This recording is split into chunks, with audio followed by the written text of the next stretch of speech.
What's going on? I am back sooner than expected. I thought Stellar Blade was going to be my next review, but Tales of Kenzera Zao dropped stealthily for me, and it's EA as the publisher, so I knew I had to hop in and I had to check it out, because a game like this under EA, look at It Takes Two. Is this as good? Let's find out. My name is Tanner, and this is For Your Money, a different kind of review.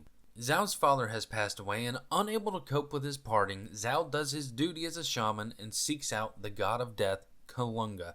Now Zhao offers him the three great spirits that once denied death in exchange for his father's return. Tales of Kenzera is one filled with familiar themes that a lot of people can resonate. Pretty much everybody should be able to resonate with it. It's a tale of death. We've all lost someone and we wish that they could return.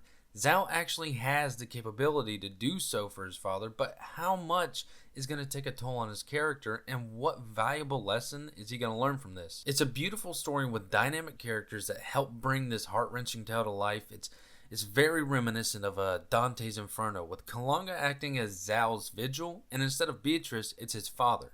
So I'm a huge fan of this story. I'm a sucker for the walks of life kind of tales. Is it imaginative? Not necessarily, but it is really well written and shows major character development over the time playing. Before we do the gameplay, I wanted to say this. I wanted to check some of the Steam reviews and see what the community had to say. I had some issues and I wanted to see if it was just me, and it wasn't. Sometimes I have to take a step back and slow my roll with the reviews because I think I'm rushing them, and I thought I was rushing this one, but no, my issues aren't mine alone. The comments I found, they were differing, and a lot of them were filled with contradictions, and I'm going to touch on a few of them at the end of this section. So, the combat in this game, I did not like it. It was a love-hate relationship until I decided hands down it was boring and could have benefited from mechanics that I think are necessary for these types of games. You switch between two masks. The sun, which will be your main melee combat option. It'll deal fire damage to enemies, and it has a couple combos that'll be utilized. Then we have the moon mask, and that's going to act as your ranged option. You'll shoot flying enemies, and you'll have a heavy option that can be used. Both will be upgraded to add damage, extra hits, light charges, different moves.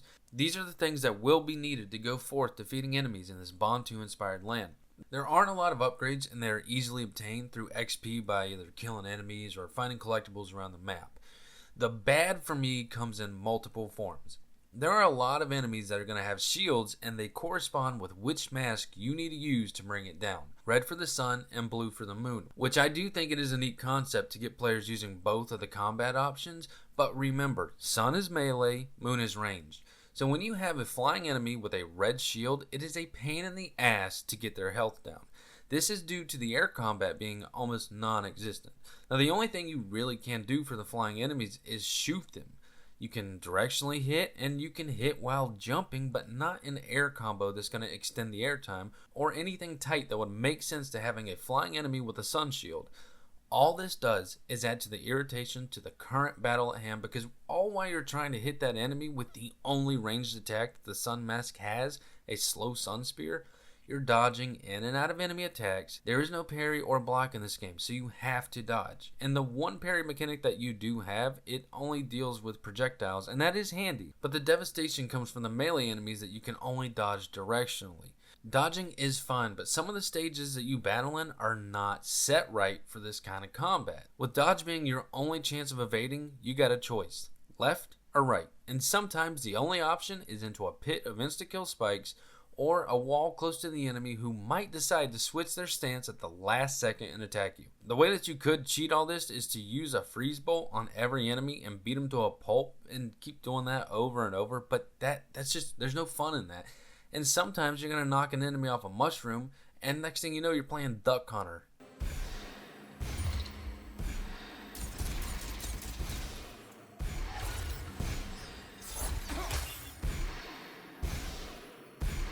With the blocking, that could have been utilized on shielded enemies the most. They don't flinch while shielded, so you get knocked around like a ping pong ball until that shield drops, and then you can kill them. It's just not a fun flow, guys.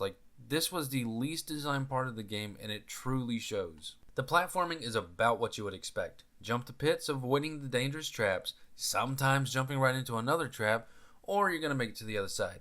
Along with this, the masks again come into play, with some items needing to be destroyed with one of them or rebuilt with the other. I did like that implication because it gives the mask a little bit more purpose other than just combat. So I'm not really going to talk down too much on the platforming because it is one of the earliest forms of gameplay and it is hard to mess up. And don't get me wrong, some people do butcher it, but not necessarily here. But there are some glitches in the batter. One of the prime examples, and this is also going to showcase how some of the hitboxes in this game are the worst I've seen.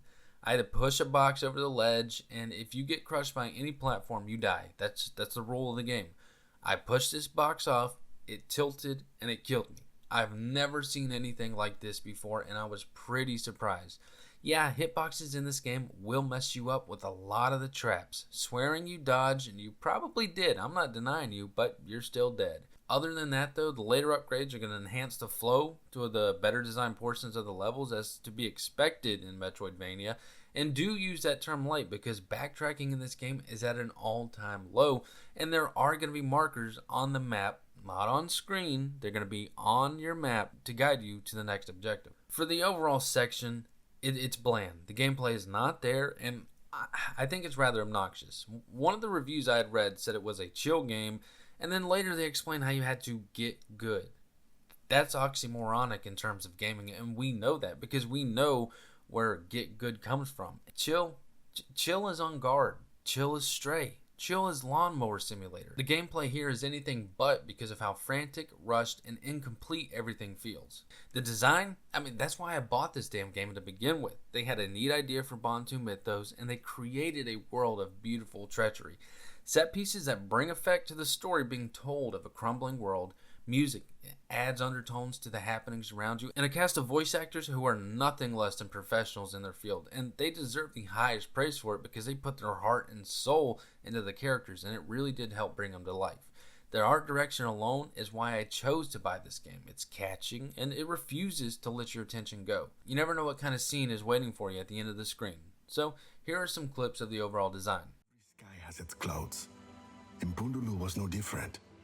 Love and care cannot exist without passion, fury. I think I understand that. My Baba, he would often flip between soft and stern. It gave me a headache. That is the way of the provider. Liana now must find that balance. The skies will demand it from her. When we want it least but need it most, right?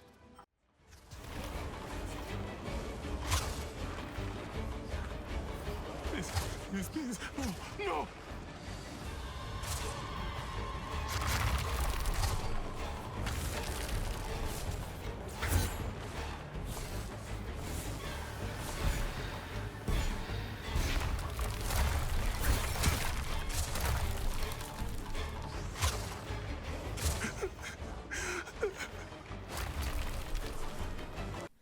Tales of Kenzera Zao for me is worth $10 out of $20. It is a heartfelt story that wants to keep the players going and a design that excels on everything it's going for, but the gameplay drags it down. So many people aren't going to finish this title because they're going to be annoyed or bored by the combat and some of the minor inconveniences.